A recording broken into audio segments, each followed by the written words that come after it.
Muy buenas tardes, hermanos. Ha sido realmente hermoso poder escuchar la palabra de Dios en esta conferencia. Siempre llegamos a la última sesión y es como que se voló, o sea, tan rápidamente y siento como que necesito una semana, un mes, un año solamente para masticar y pensar en toda la carne que hemos recibido acá, física y espiritualmente. Ha sido un gran gozo y pensando realmente en esto y el tema para esta última sesión, en vez de tratar de traer como un tema nuevo, diferente, yo quisiera nada más como que tener un tiempo de pensar juntos, exhortarlos a ustedes a contemplar a Jesucristo, contemplar lo que hemos escuchado acerca de nuestro Señor Jesucristo. Y pensando un poco en que la primera sesión hablé un poquito del libro de Hebreos, es notable de que el mandato sobresaliente del libro de Hebreos es precisamente el mandato de considerar y contemplar a Jesucristo. La primera vez que ocurre en Hebreos capítulo 3, versículo 1, donde dice: por tanto, hermanos santos, participantes del llamamiento celestial, considerad al apóstol y sumo sacerdote de nuestra profesión, Cristo Jesús. Considerad a Cristo Jesús. Y en el original la palabra considerar no es tanto como lo usamos hoy, como que a ver si lo quieres hacer o no lo quieres hacer. Se trata de meditar, de contemplar, de pensar intensamente en el objeto que en este caso es Cristo Jesús. Otro ejemplo muy conocido se encuentra en Hebreos 12, en donde el autor nos exhorta a poner los ojos en Jesús, el autor y consumador de nuestra fe. Dice de que Él, por el gozo puesto delante de Él, sufrió la cruz menospreciando el oprobio y se sentó a la diestra del trono de Dios. Y luego dice otra vez, después de hablar de Jesucristo, después de exaltar a Jesucristo, dice: considerad a aquel que sufrió tal contradicción de pecadores contra sí mismo, para que vuestro ánimo no se canse hasta desmayar. Los hebreos estaban sufriendo, estaban siendo perseguidos.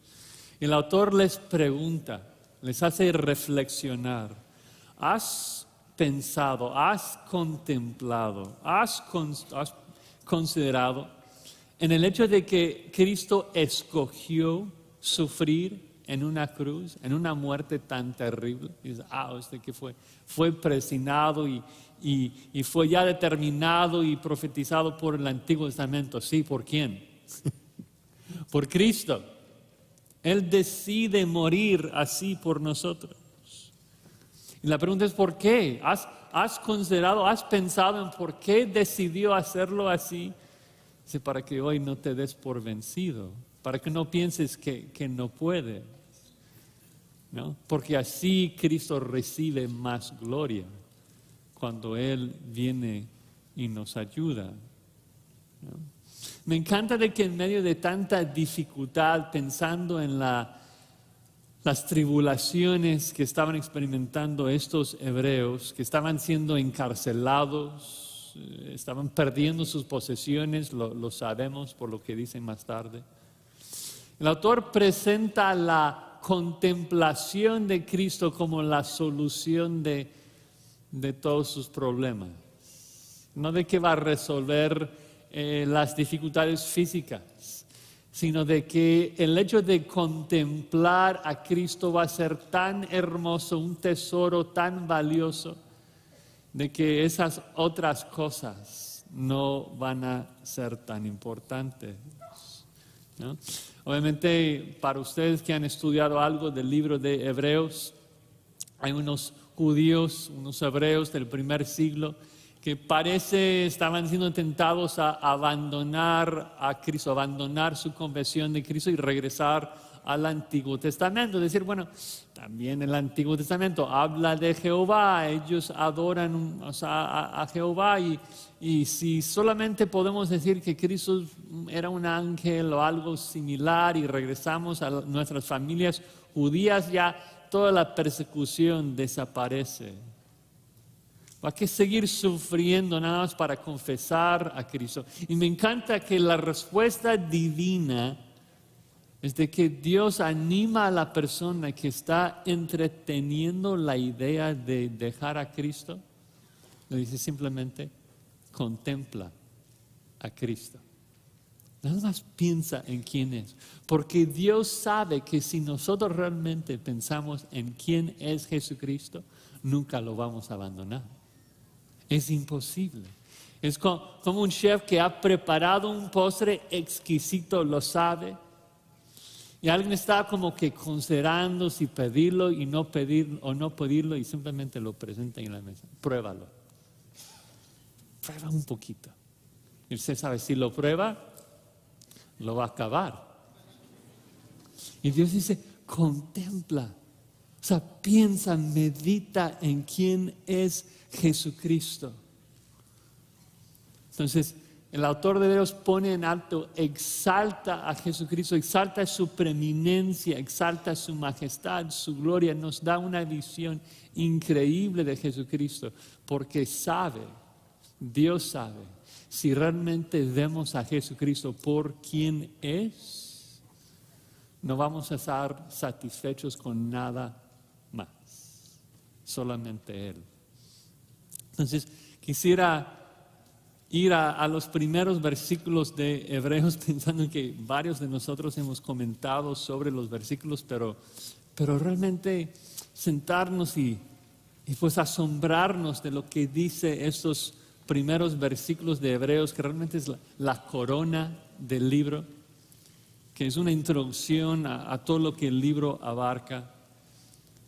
Y vamos a ver en esos 3 versículos 3 puntos muy sencillos en un sentido, pero 3 maneras en que Cristo es la gloria de Dios. Cristo es la gloria de la palabra divina, Cristo es la gloria de la esencia divina y Cristo es la gloria de la obra divina. Vamos a leer el texto y luego entramos. Dice así la palabra de Dios, Hebreos 1:1.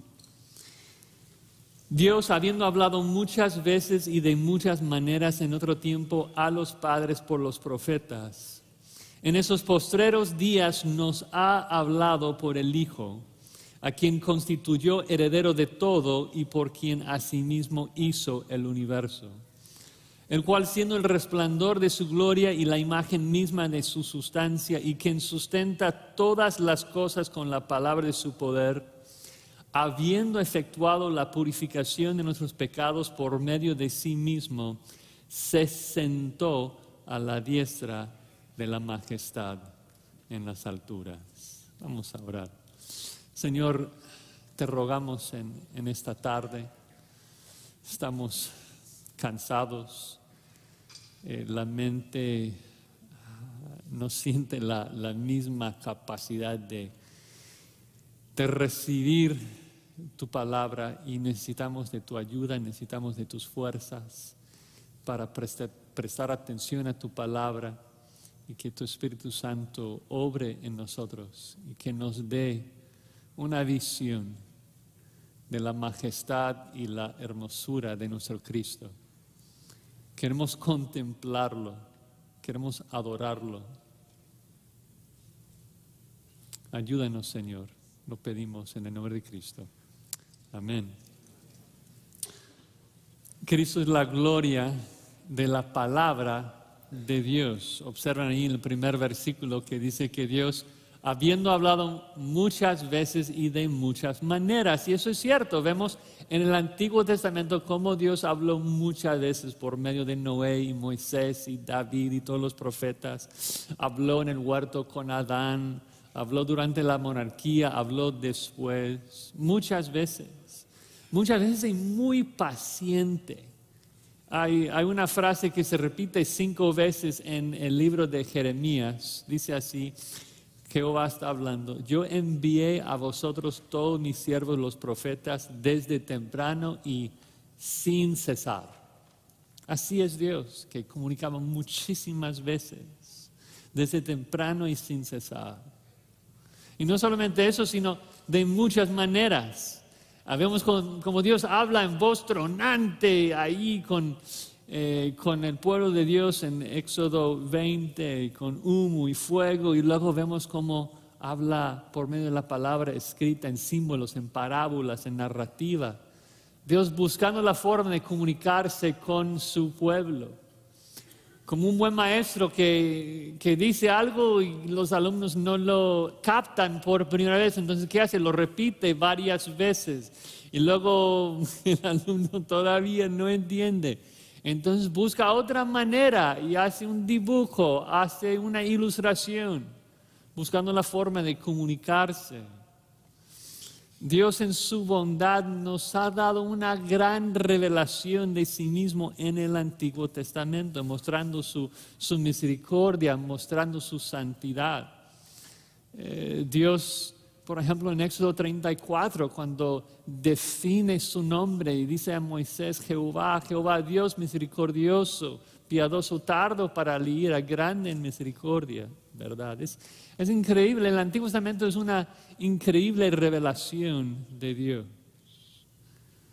Pero el autor de Hebreos, como lo hizo también Pablo, entiende eso como solamente una sombra. La sombra de lo que Dios iba a hacer en Cristo. La revelación previa, lo que Dios nos dijo por medio de Moisés en un sentido, es una revelación que palidece ante la perfecta revelación de Dios en Cristo Jesús. El versículo 2 de Hebreos 1 dice: en estos postreros días nos ha hablado por el Hijo. O sea, antes hablaba muchas veces y no fue suficiente, ahora nos ha hablado una sola vez y basta. Noten todos los contrastes entre el versículo 1 y el versículo 2. Antes hablaba a los padres, ahora habla a nosotros. Antes, o sea, en otro tiempo, ahora en esos postreros días. Antes hablaba muchas veces y de muchas maneras, un verbo continuo. Ahora dice por el Hijo ha hablado, denota un acto definitivo, denota un acto completo. No nos dice de que nos va a hablar en Cristo, no nos dice que nos está hablando en Cristo, nos dice que nos ha hablado. Obvia implicación, no necesitamos más revelación. Todo lo que Dios quiso decirnos ya lo ha dicho en Cristo Jesús. Entonces necesitamos escuchar la revelación que ya tenemos en Cristo. Necesitamos contemplarlo. Necesitamos meditar en Él, en el Hijo.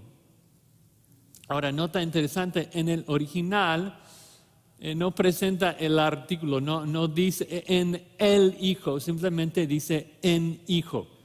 Y en griego esto señala la cualidad del sustantivo que no presenta el artículo, de que este Hijo es el eterno Hijo de Dios, el que siempre ha sido Hijo. Y eso será importante en el argumento, porque luego en el versículo 5 va a hablar del Hijo prometido desde Edén, el hijo de Eva, el hijo de Abraham, el hijo de David, y va a explicar de que el Hijo eterno de Dios es el Hijo prometido en el Antiguo Testamento. Pero la estructura de la gramática de decir de que Dios nos ha hablado en Hijo, sin artículo, también presenta un paralelo interesante en la forma en que hablamos de los diferentes idiomas. Es una ilustración que a lo mejor han escuchado, mi profesor en el seminario lo usó. Sería paralelo a decir, por ejemplo, de que Josías habla en español. O sea, intenta. Pero más o menos le entendemos. O sea, él puede comunicarse en español. Pero cuando realmente quiere decir algo con precisión, cuando está en casa y quiere hablar un mensaje claro a su esposa, no habla en español. O sea, le habla en inglés porque se expresa mejor en su idioma nativo, materno. El punto es de que Dios sí puede hablar en Moisés. Dios puede hablar en hebreo. Dios puede hablar en arameo. Pero cuando Dios quiere comunicar algo perfectamente, su idioma materno, por decirlo así, es hablar en Hijo, en Cristo. Cristo es la expresión más perfecta de Dios.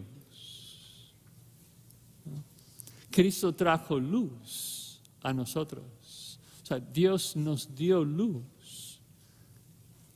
Dios nos dio todo su mensaje, toda su revelación. Ya nos dio toda su enseñanza. Porque el Hijo es la revelación perfecta y completa de Dios. Y es tan importante comprender eso porque hoy en día escuchamos mucho de personas que hablan de que son nuevos profetas, de que nos traen nueva revelación. Y yo siempre pienso en este texto y digo, o sea, ¿otro profeta?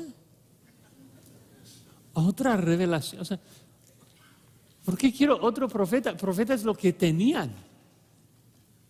Está regresando a lo que tenían. Tenemos al Hijo. ¿Por qué quiero otro profeta? ¿Por qué quiero regresar a esto? Dices que necesitas una visión, otra revelación. Esto implicaría de que la comunicación divina en su Hijo Jesucristo es insuficiente. De que necesitamos algo más. No, tenemos al Hijo de Dios. Es la gloria de la palabra de Dios. Y sabemos de que es algo definitivo y completo. También por esa frasecita en el versículo 2 de que en esos postreros días está hablando de la última fase del plan de Dios. Ya no hay nada más que tiene que ocurrir en el plan de Dios antes de que Cristo regrese por los suyos, ¿no? Antes, bien, tenemos que vivir con gran expectativa, gran esperanza, ¿no? Pero afirma el hecho de que Cristo es la gloria, es la consumación de la palabra de Dios, porque si estamos en la última etapa, si estamos en los postreros días, entonces la revelación que antes venía de manera progresiva, un poquito con Adán, un poquito con Abraham, un poquito con Moisés, un poquito con David, ahora ha llegado a su fin. En los últimos tiempos, en la última etapa, ha llegado a su culminación en Cristo. Todo lo que necesitamos para la vida y la piedad, lo tenemos ya revelado. La fe ha sido una vez dada a los santos. Entonces no tenemos que buscar una palabra de Dios por medio de otras fuentes. Si necesitamos saber algo de Dios, si tú quieres saber algo de Dios, ¿sabes a quién debes de contemplar? Si tú quieres escuchar la voz de Dios, si tú quieres saber la voluntad de Dios, ¿dónde vas a escuchar el mensaje de Dios? En su Hijo revelado en este libro. Es un insulto acudir a otras fuentes de revelación en vez de acudir a la revelación perfecta de Cristo. Si tú quieres ver a Dios, lo ves en la faz de Jesucristo. Cristo es la gloria de la palabra de Dios. El autor agrega otro punto ahí, no solamente de que Cristo es la gloria de la palabra de Dios, agrega de que es la gloria de la esencia misma de Dios. Mira, esta descripción que da son 5 frases, comenzando ahí en el versículo 2, 5 frases que describen a Cristo como la gloria de Dios. La primera es de que Cristo es quien fue hecho heredero de todo. Dios creó todo lo que existe para su eterno heredero, para Cristo. Es una verdad que se enseña en muchos lugares de la Biblia. Colosenses 1 dice que todo fue creado por Él y todo fue creado para Él. Eso es lo que significa ser heredero. Y no quiero entrar en muchos detalles técnicos, pero cuando el autor de Hebreos dice de que Dios le constituyó heredero, la idea es de que le puso, le instaló como heredero, la idea es de que le entronizó. Está hablando de la exaltación de Jesucristo en su ascensión al trono mismo de Dios. En esos postreros días después de la resurrección y la ascensión de Cristo, Dios lo ha puesto, Dios lo ha instalado a su diestra. Cristo reina allí, Cristo reina hoy allí y ahora está simplemente esperando hasta que su Padre ponga a sus enemigos por estrado de sus pies. Y el punto es de que todo lo que existe como regalo, existe como herencia del Padre al Hijo. Hay mucha gente hoy en día que ni siquiera sabe por qué existe, ¿no? Y tienen esas preguntas, están en la universidad y como que hoy, o sea, la gente es tan confundida hoy, ¿no? O sea, ni siquiera saben si es varón o hembra. Pero la realidad es de que si nos preguntamos ¿por qué existe? ¿Por qué existe el mundo? ¿Por qué existen los ángeles? ¿Por qué hay materia? La respuesta bíblica es esta: somos la herencia del Hijo. Le pertenecemos a Él por derecho y por decreto del Padre. Dios le constituyó heredero de todo. Toda molécula de este universo pertenece a Cristo. Él es el heredero de todo. No solamente esto, no solamente recibe toda la creación, el autor aclara de que es por medio de Cristo a sí mismo que Dios hizo el universo. Y eso es interesante porque, o sea, ya en la sesión de preguntas y respuestas hablamos mucho de la Trinidad. Si nos preguntamos quién hizo el universo, bueno, cualquier cristiano que ha ido a la zona dominical, cualquier niño podría decir, bueno, Génesis 1:1, Dios creó los cielos y la tierra. Entonces, si preguntas, ¿cómo lo hizo? ¿Cómo es de que Dios hizo al mundo? La respuesta, bueno, Él dijo sea la luz y fue la luz. Es decir, de que Dios creó todo por medio de una palabra. Dios creó todo por medio de un verbo. ¿Y cómo se llama ese verbo? Se llama Cristo. Juan 1, el verbo estaba con Dios, el verbo era Dios. El que estaba con Dios en el principio, Juan dice, todas las cosas por Él fueron hechas. Nada de lo que existe, nada de lo que ha sido hecho fue hecho. Sin Él, nada llegó a existir. Dios creó todo, sí, amén. Pero Dios es trino. Jehová es un Dios trino. Y en la creación vemos a las tres personas involucradas en la creación. El Padre, el Verbo y el Espíritu Santo moviéndose sobre la faz de las aguas. Dios, piénsanlo, si la idea es contemplar la hermosura y el poder de Jesucristo, piensen en esto, Dios hizo el universo por medio del poder ¿de quién? De su Hijo Jesucristo. Todo. Eso la palabra allí cuando dice de que hizo el universo, la palabra literal es edades. Dios hizo las edades por medio de Cristo. Habla de todo, no solamente la materia.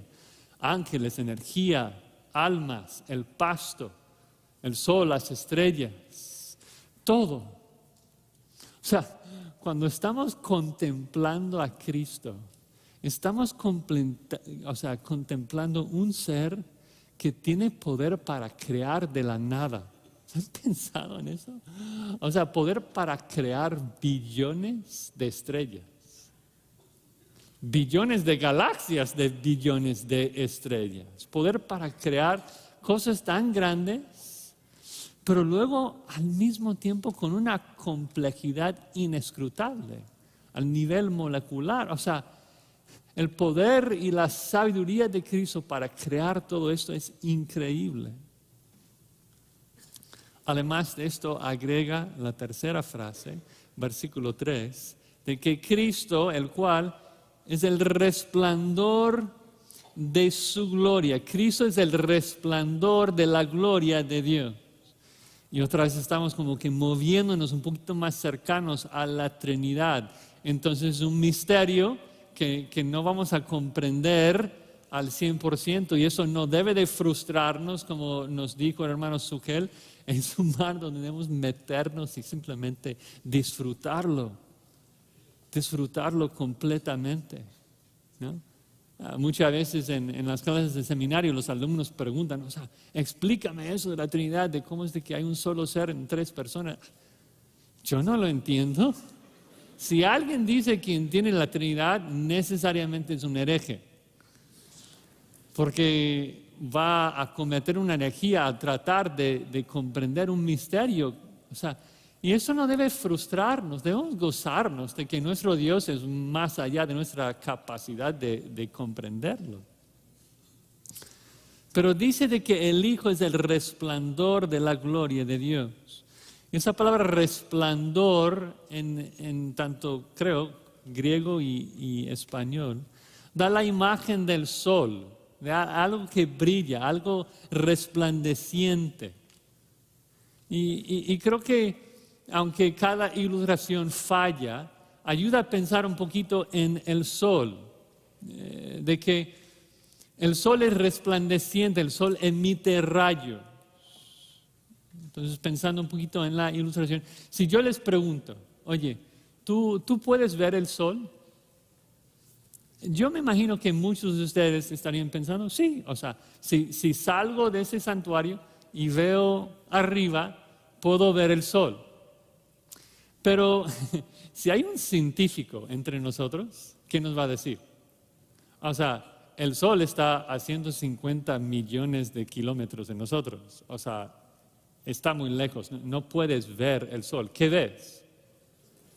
Ves los rayos que el sol emite. El sol es resplandeciente, resplandece rayos, y esos rayos nos llegan y decimos que vemos el sol. Lo interesante es de que cuando observamos esos rayos y sentimos esos rayos y sentimos el calor del sol, decimos, el sol nos ha calentado.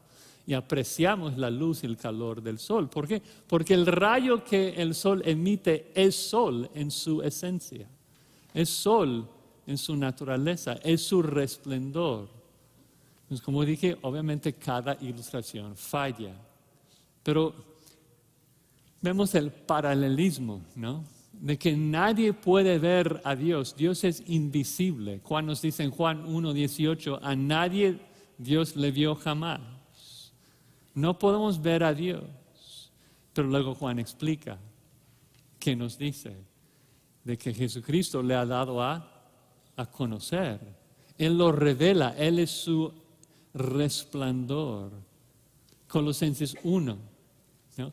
Cristo es la imagen del Dios invisible. No puedes ver a Dios, pero puedes ver a Jesucristo, el hombre que revela quién es Dios, porque Él es Dios.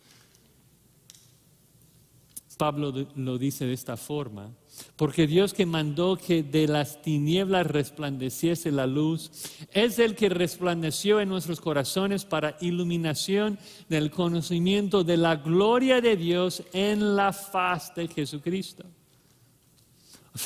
Sí podemos ver la gloria de Dios. ¿Dónde la vemos? La vemos en la faz de Jesucristo. ¿Quieres saber cómo es Dios? ¿Quieres saber cómo es su carácter? ¿Cómo responde a las circunstancias humanas? Lo puedes saber, Dios lo ha revelado. Él lo ha comunicado por medio de su Hijo, quien es el resplandor de su gloria. Jesucristo lo dice así, ustedes saben la historia, Juan 14:6 en adelante, Jesucristo dice, yo soy yo soy el camino, la verdad y la vida, nadie viene al Padre sino por mí. Luego explica, dice, si me conocieses también a mi Padre, conoceríais, y desde ahora lo conocéis y lo habéis visto. Y esto fue demasiado para Felipe. Dijo, hoy puedo conocer al Padre. Entonces Felipe le dijo en el versículo 8, Señor, muéstranos el Padre y nos basta. Así suena muy espiritual, ¿no? Ay, yo quiero ver. Y Jesucristo casi puedes escuchar la angustia y el dolor en su voz. Y le dijo, ¿tanto tiempo hace que estoy con vosotros y no me has conocido, Felipe? El que me ha visto a mí, ha visto al Padre. ¿Cómo pues dices tú, muéstranos el Padre? O sea, tú que has vivido conmigo por años, ¿cómo me preguntas esto?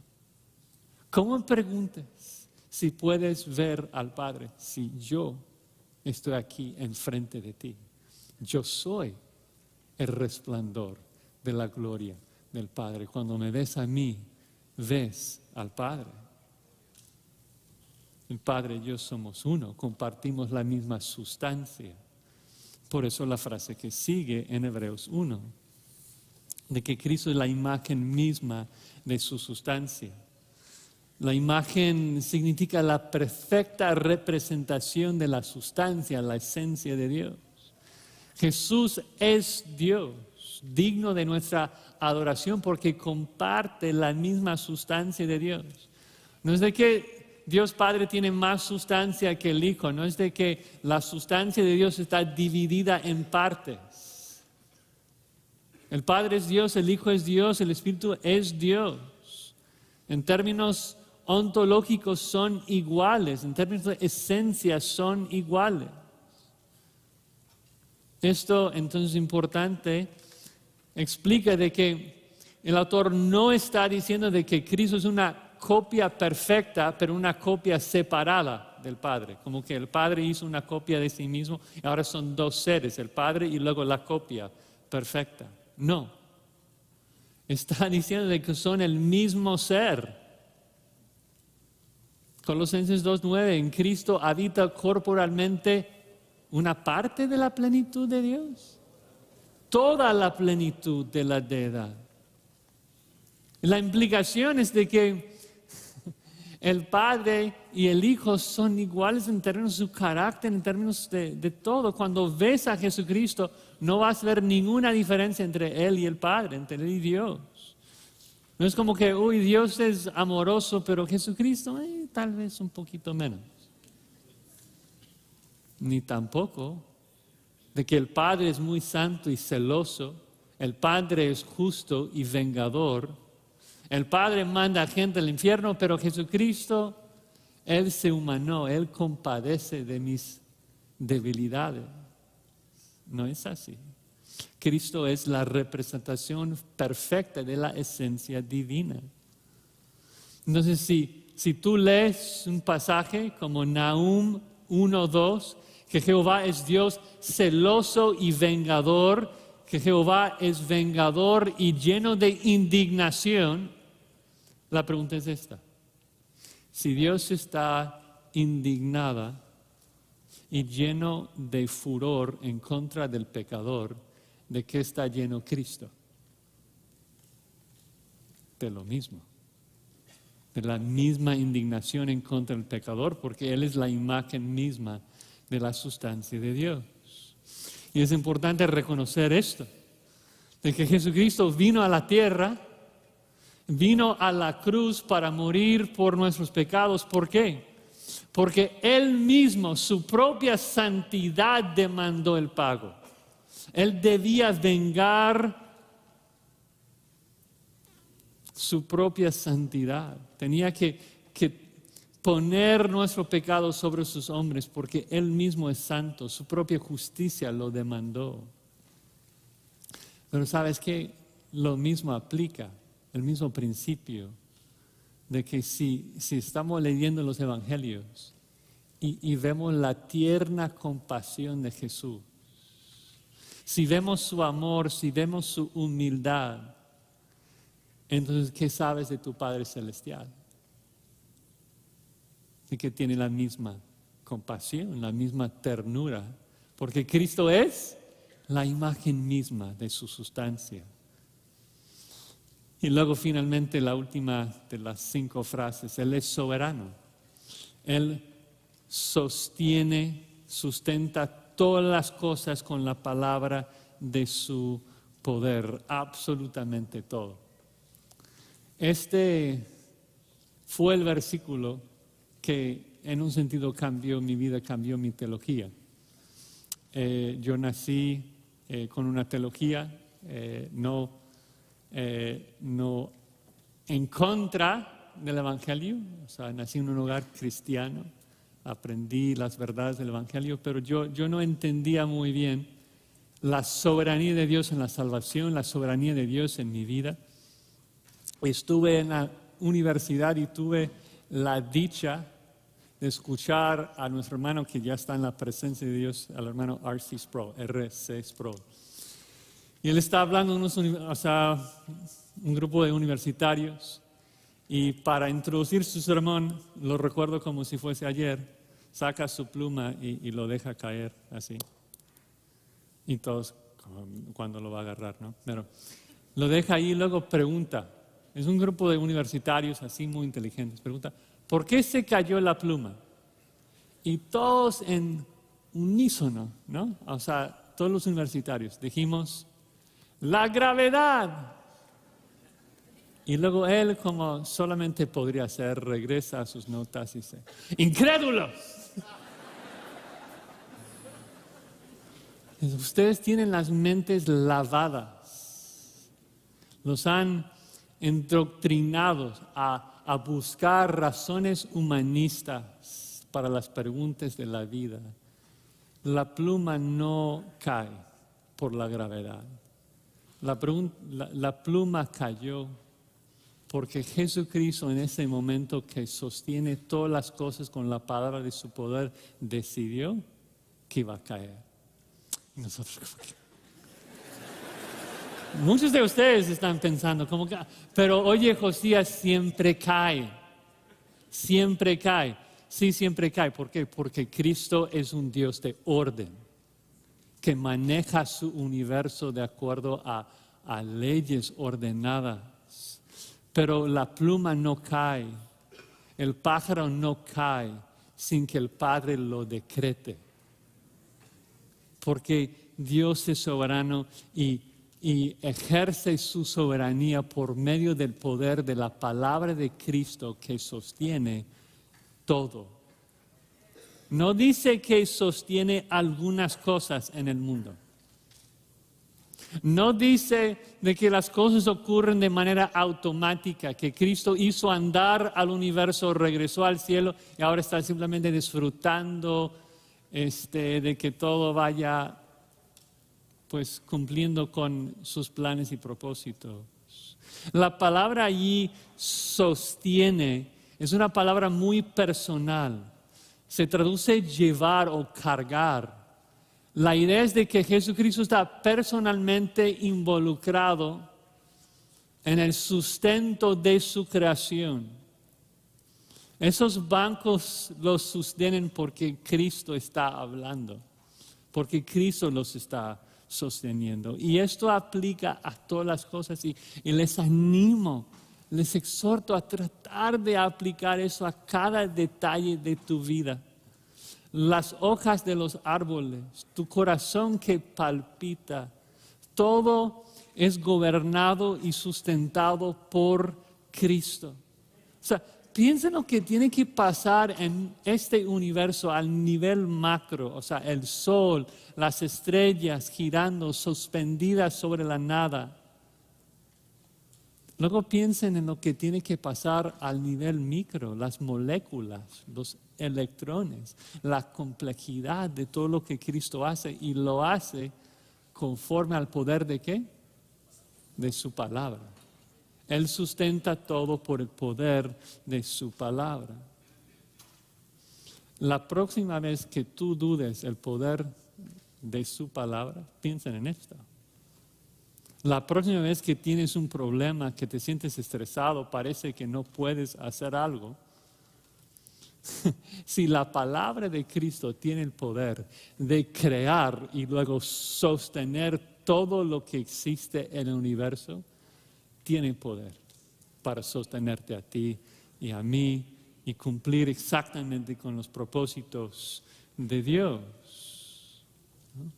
Si quieres experimentar, mucha gente habla de experimentar poder, aquí está. La palabra de Cristo, hay que contemplarlo, contemplar el poder de nuestro Cristo, quien es la gloria de la esencia de Dios, es Dios mismo. Eso nos lleva al tercer punto. Cristo no solamente es la gloria de la palabra y la esencia divina, también es la gloria de la obra divina. Observen allí en el versículo 3 y a la mitad, que dice, habiendo efectuado la purificación de nuestros pecados por medio de sí mismo, se sentó. Este texto es tan rico, realmente el autor está englobando, resumiendo todo lo que nos va a decir en el resto de esta epístola, hablando de la purificación de nuestros pecados por medio de sí mismo. Es el evangelio completo acá, de que Cristo dio su vida, vertió su sangre para purificarnos. Juan el Bautista clamaría, he aquí el Cordero de Dios que quita el pecado del mundo. Él tomó nuestro lugar, Él tomó nuestros pecados, se dio a sí mismo tomando en su cuerpo toda la ira que tú y yo merecemos. ¿No? El punto lo dice, hizo purificación ¿cómo? Por medio de sí mismo. De que Él siendo sacerdote usa a sí mismo como el sacrificio. ¿No? Todos los demás sacerdotes, como veremos más tarde en el libro de Hebreos, entraban en el templo con pecado propio y sangre ajena. Y Jesucristo entra en el templo celestial con sangre propia y con pecado ajeno.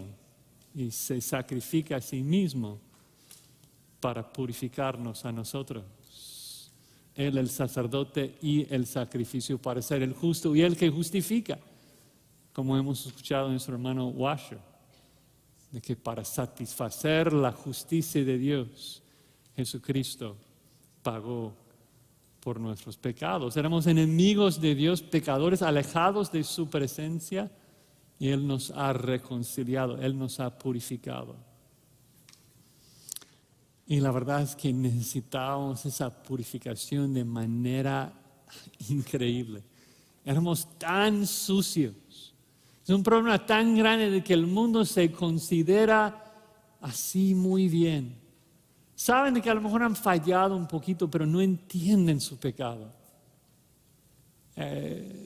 Nosotros que conocemos el capítulo 3 de Romanos, y muchas veces cuando estamos hablando de un pecador y tratando de entender, de que entienda su pecado, el problema es de que él se ve muy bien. Es una persona que se ve en el espejo y se ve guapo. Se ve a sí mismo como guapo, arreglado, todo bien. El problema es de que no está viéndose por medio del espejo de las Escrituras. Está comparándose con otras personas. Y solamente es por medio del Espíritu Santo, cuando Él nos regenera y nos da ojos, que no solamente vemos la belleza de Jesucristo, sino vemos quiénes somos en verdad. Y el espejo de ese incrédulo comienza a aclararse, ya no está tan borroso. Y comienza a ver la imagen que está en ese espejo y ¿qué ve? Ve una calavera en el espejo, ve que hay una serpiente saliendo del orificio que era su boca y que hay gusanos ahí, donde pensó que era ojos. O sea, es un muerto, es un cadáver. Dice, uy, qué asco. Pero es lo que soy. Es lo que soy. Somos sucios. Pero esto es lo que hace que la purificación de Jesucristo sea tan hermosa y tan bella. Que cuando vemos lo que somos, y luego el texto dice que Cristo nos ha purificado, de que un día Cristo nos va a presentar delante de su Padre sin mancha, irreprensibles delante de Él. Que es, wow, ¡qué increíble! ¡Qué purificación! De que el Padre, cuyos ojos son como llama de fuego, nos va a ver de cabeza hacia los pies y no poder encontrar mancha en nosotros. O sea, qué lavada, qué increíble. Y creo que para entender lo espantoso que esta frase hubiera sido para el hebreo del primer siglo, debemos tratar de interpretarlo a la luz de lo que ellos tenían en el Antiguo Testamento, bajo el Antiguo Pacto. Recuerden de que en este punto del libro de Hebreos, Cristo está mostrando la superioridad de Cristo por encima del Antiguo Pacto. Entonces la pregunta es, ¿qué tenían en el Antiguo Pacto? Bueno, sabemos de que bajo el Antiguo Pacto era peligroso acercarse a Dios, ¿sí o no? O sea, llegas demasiado cerca y mueres. Ofreces un fuego extraño y mueres. Tocas el arca aún con intención de protegerlo y mueres. El problema es de que muchas veces nosotros que somos cristianos, que vivimos de este lado de la cruz después de la purificación y la gracia, aunque Dios sigue siendo santo y vengador, Él no cambia, Él es inmutable, pero nosotros no experimentamos esto porque estamos cubiertos por la justicia de Jesucristo. Pero no es de que Dios era santo y que ahora no. Si Dios era santo es porque es santo, no cambia. Salmo 5:5, Dios aborrece a los impíos todos los días. Salmo 7:11, igual, Dios está irado contra el impío todos los días. Entonces, en el Antiguo Testamento lo que vemos es de que para que un Dios como Dios, un Dios celoso, para que un juez justo tenga comunión con Israel, Israel que es pecadora, para que Jehová morara dentro de su pueblo pecaminoso, los israelitas tenían que matar a muchísimos animales. Aunque solamente cubría su pecado de manera temporal, pero por lo menos tenían que matarlos y no algunos, o sea, miles y miles y miles de animales. Hebreos 9:22 dice que casi todo es purificado según la ley con sangre, y sin derramamiento de sangre no se hace remisión. Los sacerdotes estaban haciendo sacrificios todos los días, 1000 becerros. Luego rociaba todo con la sangre. Imagínense ese versículo, no sé si lo han contemplado, en Hebreos 9:19. Intenten imaginar y visualizar y oler lo que está pasando. Van a saber por qué digo oler en un segundo. Hebreos 9:19. Dice ahí de que habiendo anunciado Moisés todos los mandamientos de la ley a todo el pueblo, tomó la sangre de los becerros y los machos cabríos con agua, lana escarlata e hisopo, y roció el mismo libro y también a todo el pueblo. ¿Cuántos judíos hay en este momento? Hay más de 600,000 soldados. Estamos hablando de más de 2 millones de personas y todos rociadas con sangre. Te da asco imaginarlo, pero piénsalo, 2 millones de personas en el desierto sin baños, rociados con sangre bajo el pleno sol del Medio Oriente. ¿Te imaginas el dolor, el asco de vivir bajo el antiguo pacto? Es un recordatorio incesante, indeleble, imborrable, de que ellos merecían la paga del pecado. Ellos merecían morir. Cada rato viendo muerte, cada rato oliendo sangre. un recordatorio todos los días que Dios seguía siendo perfecto, santo y nosotros no. ¿Tú quieres que Dios viva con ustedes? ¿Tú quieres que Dios tenga su tabernáculo aquí entre ustedes? Tiene que haber muerte.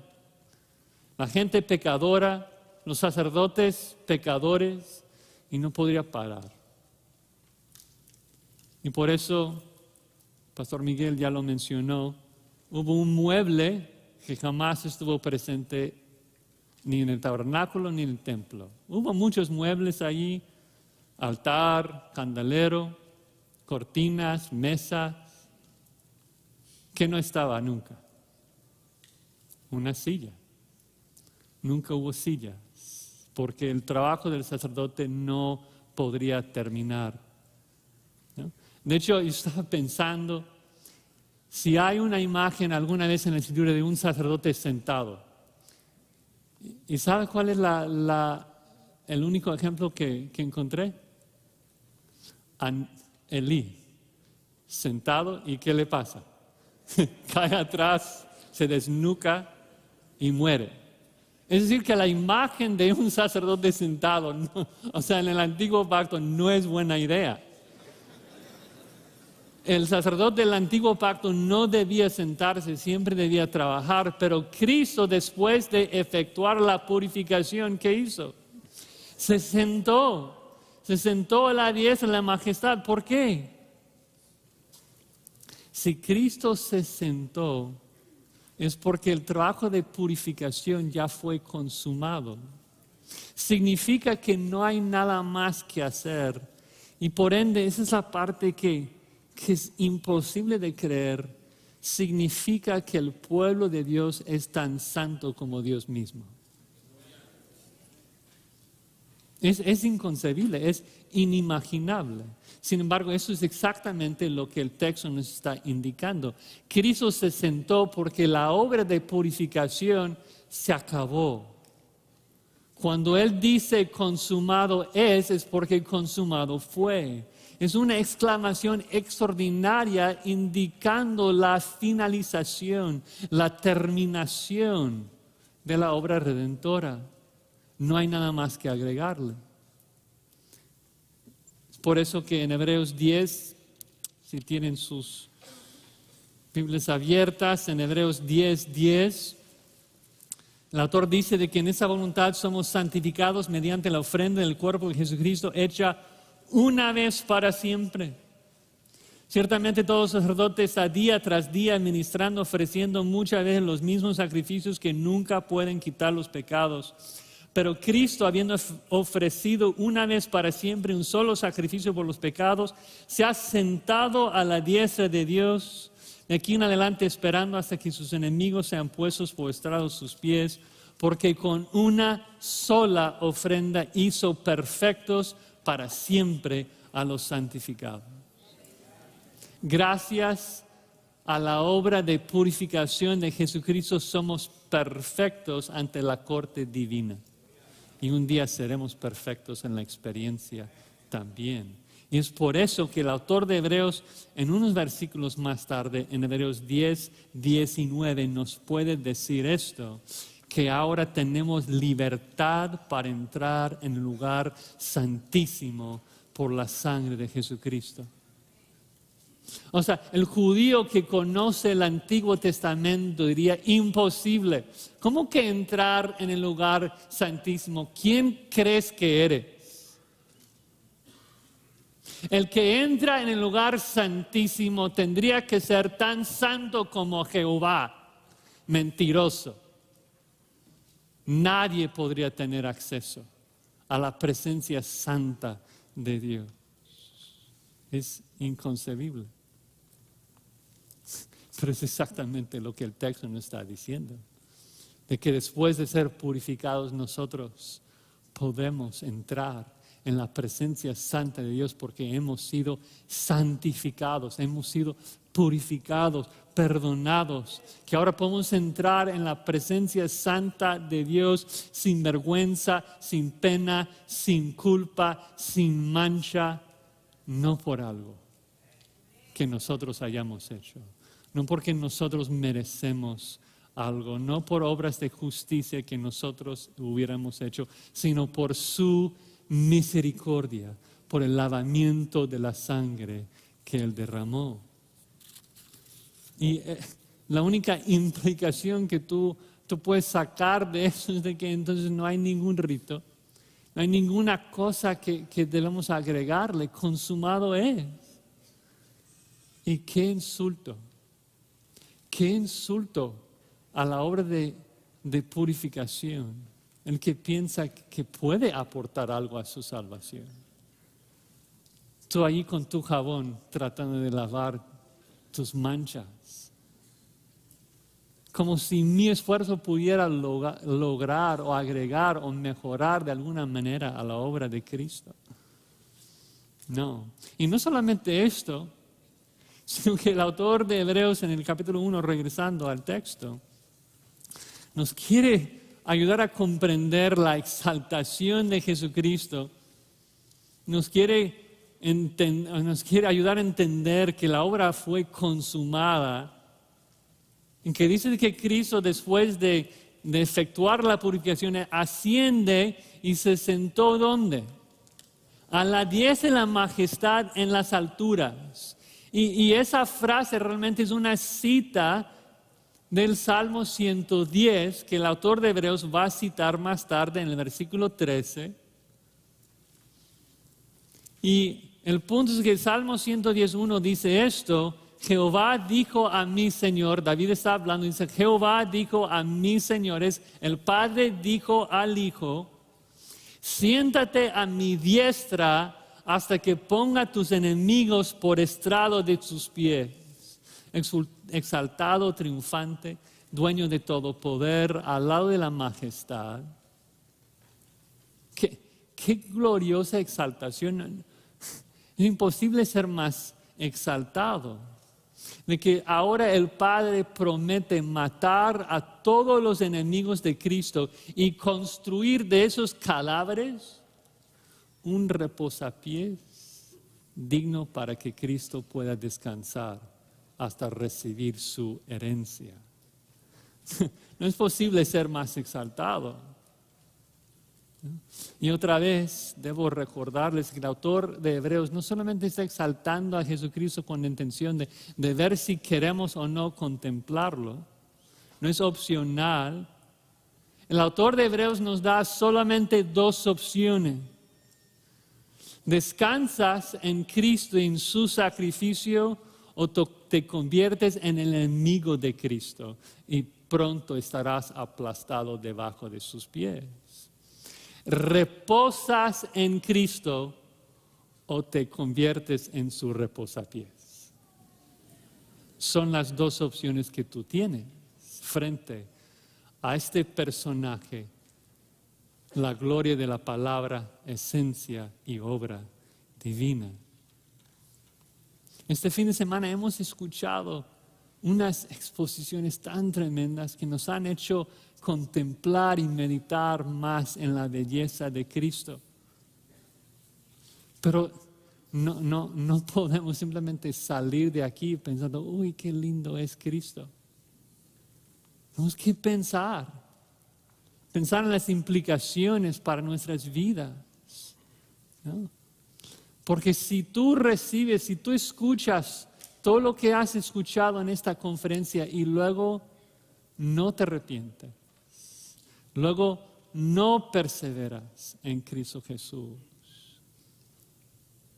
lo que te espera es horrendo. Hoy Cristo te ofrece salvación. Mañana no sé. Mañana a lo mejor no tendrás vida. A lo mejor esta noche Dios te va a decir, necio, esta noche vienen a pedir tu alma. El autor de Hebreos dice en Hebreos 12, mirad bien que no sea que alguno deje alcanzar la gracia de Dios, que brotando alguna raíz de amargura os estorbe y por él muchos sean contaminados. No sea que haya algún fornicario o profano como Esaú, que por una sola comida vendió su primogenitura. Porque ya sabéis, Hebreos 12, 17, ya sabéis que aún después deseando heredar la bendición, fue desechado y no hubo oportunidad para el arrepentimiento, aunque procuró la bendición, la procuró con lágrimas. Hoy es el día de arrepentimiento. Hebreos 6 también nos exhorta, si tú gustas, si pruebas a Cristo y no lo consume, si escuchas de sus perfecciones, pero no lo adoras, si escuchas sus palabras, el príncipe de los predicadores, pero no crees en Él, no le sigues, no cargas tu cruz para seguirle, tu fin será el infierno, tu fin será el castigo. Pero qué lindo para nosotros que hemos recibido a Cristo, de que nuestro Salvador es un Salvador tan increíble, tan inmenso, tan hermoso. Y para concluir, quisiera solamente decir lo siguiente. Yo pienso que por lo menos en mi propia vida, y creo que para muchos otros, el trabajo más grande, más difícil de la vida cristiana es simplemente creer que es tan sencillo, ¿no? De creer en Cristo, de creer que Él es tan perfecto y tan bello como lo es. De que su cruz me ofrece una salvación gratuita, que no tengo que agregarle nada, que solamente tengo que recibirlo con gratitud. La verdad es que nuestro orgullo aborrece ese concepto. Nuestro orgullo batalla constantemente en contra de ese concepto. Queremos hacer algo, queremos hacer algún rito, queremos confiar de alguna manera en nosotros para poder gloriarnos en nosotros mismos. Pero Jesucristo hizo todo. Jesucristo, siendo la palabra de Dios, siendo la esencia misma de Dios, ha pagado todo, nos ha purificado, habiendo efectuado, punto, hecho. Obviamente ahora echamos ganas en nuestra santificación, queremos agradecer a Cristo, queremos honrar a Cristo, pero el trabajo de purificación Él ya hizo todo para que Él recibiera toda la gloria. Entonces es contemplar y meditar más en Él. Considerar, contemplar a Cristo. Hay tantas cosas en este mundo que compiten por nuestra atención. O sea, todos los días hay una nueva amenaza, un nuevo virus, un nuevo ejército, un nuevo problema en otro país. Los medios constantemente nos están bombardeando con lo que sea para distraernos. Nosotros tenemos una cosa que tenemos que hacer. Y tenemos que escoger la buena parte, como Jesucristo dijo a Marta, de sentarnos frente a los pies de Jesucristo y contemplarlo. Entonces, si esta conferencia ha logrado algún objetivo, que sea esto, de que salgamos contemplando la belleza de nuestro Señor Jesucristo. A Él sea la gloria.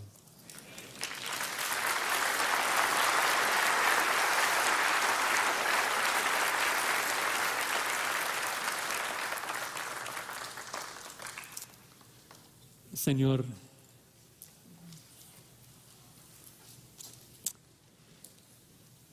queremos salir de ese lugar con una nueva disposición obrada por tu Espíritu de contemplar y meditar más en tu Hijo Jesucristo. Y oramos, Señor, que mientras meditemos y contemplemos a Jesucristo, que tú obres sus perfecciones en nosotros. Que tu Espíritu Santo nos haga como Él. Y cuando vemos su misericordia, que nos hagas más misericordiosos. Que cuando vemos su justicia, que nos hagas más justos. que en cada aspecto de la vida de nuestro Señor Jesucristo podamos llegar a ser como Él. No queremos perder ningún detalle de quién es Él. Queremos amarle en cada punto, porque queremos ser como Él en cada punto. Y te rogamos, Señor, que tú hagas lo que sea necesario entonces para transformarnos a la imagen preciosa de tu Hijo. Sabemos de que esto va a involucrar pruebas, tal vez aflicción, tal vez disciplina, pero así apreciamos la imagen de Cristo, de que te rogamos que hagas lo que sea necesario para cambiarnos. Estamos cansados de ser como somos y queremos ser como Él. Lo pedimos para su gloria. Amén.